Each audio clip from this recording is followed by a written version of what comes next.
हमारे को मैप बताया गया, जिसके बेसिस पर हमने दुकानें खरीदी और आज दिन तक हम पिछले 15 साल से कोर्ट के कचहरी के चक्कर काट रहे हैं। हमारी दुकानें डबल बेची गई हैं, बगैर किसी पजेशन 90% पेमेंट हमारे से ले ली गई है और आज दिन तक हमें मॉल ही नहीं पूरा हुआ। 3 साल का टारगेट था कि 3 साल में हमें बना के देने हैं और लेट होता है तो हमें 50 रुपीज़ पर square foot per month penalty देंगे। हमने बड़ी दफ़ा इनको मिलने की कोशिश भी की, वो भी की, लेकिन इन्होंने कभी रिस्पांस नहीं दिया कि हमें आके मिलो, जो कुछ करो। ये रजौरी गार्डन का पैराडाइज मॉल है और यहाँ पर बीते दिन यहाँ पर आग लग जाती है और ये बिल्डिंग आप देख सकते हैं और ये कई सालों से इसी तरह पड़ी है। ये मॉल के नाम से बिल्डिंग यहाँ पे लोगों ने ली थी, लेकिन बावजूद यहाँ पर अब जो अड्डा है शराबियों का, नशेड़ियों का, और लोगों का कहना है कि यहाँ पर एक अवैध तरीके से गतिविधि भी चलती है। जो सेक्स रैकेट के जो लोग हैं वो नशेड़ी हैं वो करते हैं।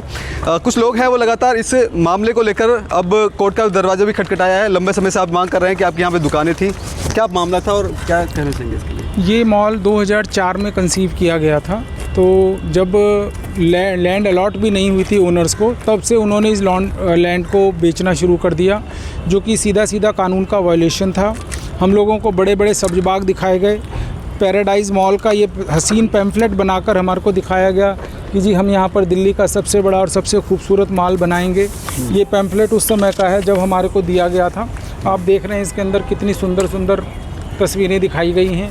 इसके अंदर दिखाया गया हल्दीराम आएगा, PVR आएगा, लेकिन आज आप देख रहे हैं यहाँ पर 20 साल गुजर जाने के बाद भी क्या आया क्या नहीं आया। जैसा कि आपने कहा, यहाँ पर नशेड़ियों का मैप दिया गया, पूरे ये दुकानों की अलॉटमेंट करने का हमारे को मैप बताया गया, जिसके बेसिस पर हमने दुकानें खरीदी और आज दिन तक हम पिछले 15 साल से कोर्ट के कचहरी के चक्कर काट रहे हैं। हमारी दुकानें डबल बेची गई हैं, बगैर किसी पजेशन 90% पेमेंट हमारे से ले ली गई है और आज दिन तक हमें मॉल ही नहीं पूरा हुआ, तो हम दुकानें कैसे चलाएंगे। हम लोगों ने खून पसीने के पैसे इन्वेस्ट किए कि आगे आने वाली हमारी जनरेशन्स यहाँ पर काम करके अपनी रोजी रोटी चला सकेंगी, लेकिन कोई सुनवाई नहीं हो रही है। आप साल 2005 से आपने बताया कि जब आपने यहाँ पे लिया था, इसके बाद आप लगभग 21 साल बीत चुके हैं, लेकिन बावजूद कोई निष्कर्ष निकला, मामला कोर्ट में चल रहा है। क्या मान रहे हैं कि जो जिसने आपको ये बोला था, आपको यहाँ दुकानें देने की बात कही थी, वो उसका कुछ साठ गांठ है क्या? 2 लोग हैं, हस्बैंड वाइफ की टीम है, अजय वर्मा और सुमना वर्मा। इनकी पार्टनरशिप है मिस्टर अजय कपूर और आरती कपूर के साथ, अशोक कपूर और आरती कपूर के साथ। इनका आपस में क्या डिस्प्यूट है हमें नहीं पता, लेकिन हमें ये बताते हैं कि जी हमारा आपस में डिस्प्यूट है, इस वजह से हम पूरा नहीं कर पा रहे हैं। हमारे से पूरे पैसे ले चुके हैं, इनका आपस में क्या डिस्प्यूट है उससे हमारा कोई लेना देना नहीं। हम लोग हमारी सुनवाई कोई हो नहीं रही और अब तो ये मॉल भी जो भी जाए, मॉल तो इसे कहना मॉल के नाम पे बट्टा होगा, लेकिन जो भी ये बिल्डिंग इन्होंने बनाई है वो नशेड़ियों के हवाले हो चुकी है। अपना खर्चा बचाने के लिए इन्होंने सिक्योरिटी गार्ड भी हटा लिए यहाँ से। हर रोज़ जो है थाने के अंदर कंप्लेंट जाती है या पुलिस खुद से जो है चोरी करते हुए लोगों को, स्मैकियों को पकड़ती है। ऊपर से शीशा टूट के गिर रहा है। हमारे अभी एक मित्र आशीष जी गए तो उनके बाय विस्कर वो बचे, वो शीशा उनके ऊपर गिर जाता तो कुछ भी हादसा हो सकता था। और सिवाय ब्लैंक प्रॉमिसेस के कुछ नहीं। हम देखते हैं जी, हम करते हैं जी, ये हो जाएगा वो हो जाएगा।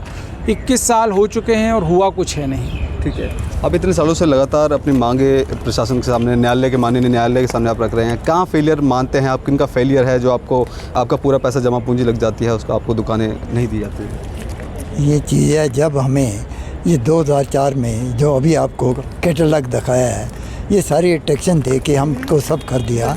उन दिनों में रजौरी में सीलिंग भी चल रही थी, तो उन्होंने हमें हाई रेट पे ये दुकानें दी, क्योंकि हम भी उस टाइम मुश्किल में थे कि कोई जगह मिल जाए।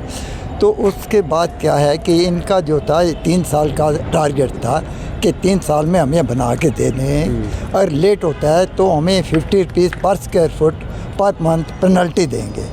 उसके बाद इनके कुछ तो कंस्ट्रक्शन में डिले हुई। 2009 तक इनकी काफ़ी कंस्ट्रक्शन हो चुकी थी। इन्होंने हमारे इंस्टॉलमेंट लेनी शुरू कर दी और जून 2016 तक हमारे से 90% पेमेंट दे दी। बीच में इनका कई दफ़ा काम रुका कि इनके दोनों पार्टनर में कुछ अपना झगड़ा चल रहा है। फिर ये भी पता चला कि बीच में सेटलमेंट हो गया।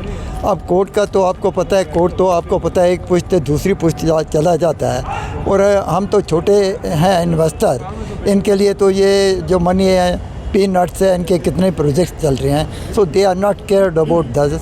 हमने बड़ी दफ़ा इनको मिलने की कोशिश भी की, वो भी की, लेकिन इन्होंने कभी रिस्पांस नहीं दिया कि हमें आके मिलो, जो कुछ करो। 3 साल का वादा आपसे किया था, लेकिन लगभग 21 साल बीत गए हैं। अब उम्मीद लगती है कि आपको आपको जो मिलेगी दुकानें? आप ये देखो, आप देख रहे हो क्या क्या उम्मीद में लगी। आप देख रहे हो कि स्वर्ग का अब खंडर बन चुका है। आप खुद ही देखो फ़ोटो लेके कि क्या उम्मीद हो सकती है ये आप कंप्लीट करेंगे या ये माल चल सकता है, इसका है ही नहीं। या तो इनकी कोई ख़ास प्लानिंग है जिसके अंदर इन्होंने फ्री छोड़ दिया, माल जो मर्जी तोड़े करे, कोई इंश्योरेंस लेनी है या इस माल को गिराना है, या इनकी कोई प्लानिंग है जिससे इनकी और अच्छी जो है इनकम हो। तो कुछ ना तो कुछ इनको पता है, वो तो हमें पता नहीं है। तो इसमें कुछ ना कुछ तो प्लानिंग ज़रूर है इनकी। तो हमें तो कोई उम्मीद नहीं कि शाफ्ट मिले। तो कम से कम अगर नहीं है तो इसकी लैंड जब इन्होंने हमें दी थी या इन्होंने लीज में ली थी 2004 में, उसमें इन्होंने कितनी इन्वेस्टमेंट की थी, वो इन्वेस्टमेंट आज इस लैंड की कितनी कास्ट हो चुकी है। तो हमें कम से कम उतने गुना, 4 गुना हो गया, 5 गुना हो गया, 10 गुना हो गया, कम से कम हमारे से कोई नेगोशिएट करें, कम से कम उतनी इन्वेस्टमेंट दें, हम कहीं और लगा सकें, कुछ कर सकें। माल तो आप खुद असेस कर सकते हो कि कोई उम्मीद नहीं लगती। नंबर 2, आज इस एरिया में 5 माल बनने थे, आप देख रहे हो सारे माल बंद हो गए हैं। तो इसका मतलब माल तो बनने की कोई उम्मीद नहीं। इसका कोई अल्टरनेटिव बने, जो कुछ है, कोई अल्टरनेटिव रेजिडेंशियल बनाए, कुछ बनाए, या तो उसमें हमें अकोमोडेशन दें। तो that is we want it कि समथिंग शुड बी डन। आप मीडिया के थ्रू शायद हमें हमारी कोई हेल्प हुई है। एक बार पोस्टर दिखाइए। पोस्टर पे साफ तौर पे लिखा है paradise mall, we want justice, waiting for justice for 21 year. तो आप समझिए कि जमा पूंजी लगा दी जाती है, 3 साल का वायदा किया जाता है, बड़े बड़े सपने दिखाए जाते हैं, लेकिन 21 साल बीत जाने के बावजूद भी इनको वो पोजीशन नहीं मिलती। और ये अब जो मॉल है वो केवल खंडरों के रूप में तब्दील है। तस्वीरों में आप भी देख रहे होंगे, लेकिन ये केवल अब शराबियों का और नशेड़ियों का अड्डा बना हुआ है। हालांकि इस इलाके के पुलिस प्रशासन को भी हालांकि इस बात की जानकारी होगी, क्यों कुछ इन लोगों पे कार्रवाई नहीं करती और ये लोग कब तक परेशान रहेंगे, ये कहीं ना कहीं एक बड़ा सवाल है। जहाँ पर हम रिपोर्टिंग कर रहे हैं इसके नीचे भी जो पार्किंग है वहाँ पर भी नशेड़ी गंजेड़ी रहते हैं। और आपको बता दें कि उनकी ना ही कोई पहचान है, ना ही उनकी कोई आइडेंटिटी है, कौन लोग हैं, कहाँ से आते हैं और रात यहाँ गुजारते हैं, नशा करते हैं। यहाँ पर देह व्यापार का धंधा होता है, लेकिन आप समझिए कि पुलिस प्रशासन को उसकी भनक नहीं है। इससे भी हैरानी वाली बात यह है कि यहाँ से मात्र 200 मीटर की दूरी पर डिस्ट्रिक्ट मजिस्ट्रेट का ऑफिस है, लेकिन बावजूद आप इस इलाके में किस तरह की गतिविधि चल रही है, पुलिस प्रशासन इससे बेखबर है। लेकिन अभी आप समझिए कि हालात कुछ ऐसे हैं, ये बिल्डिंग कब गिर जाए, कैसे गिर जाए, इस बात का अंदाज़ा लगाना बेहद मुश्किल है। लेकिन बड़े बड़े सपने दिखाए जाते हैं, लेकिन सपनों पे कितनी खरे उतरते हैं ये मॉल के जो बिल्डर हैं, वो बिल्डर इस मामले को लेकर हालांकि कोर्ट में मामला चल रहा है, लेकिन बावजूद जो इसके दुकानदार जो यहाँ पे जो दुकान खरीदी है वो केवल चप्पलें घिस रहे हैं और उनकी मांग है केवल इनके जो पोजीशन में जो पैसा लगाया जाए उसके मुकाबले आज की जो रेट है उसके मुकाबले उसमें उनको जो है पैसा दिया जाए और इस मॉल को कहीं ना कहीं दिल्ली पुलिस और स्थानीय प्रशासन के द्वारा देखरेख में रखा जाए। इस तरह की गतिविधि है वो कहीं ना कहीं चिंताजनक है। कैमरा पर्सन कमलेश कुमार के साथ मैं संदेश सक्सेना, punjabkesari.com, दिल्ली।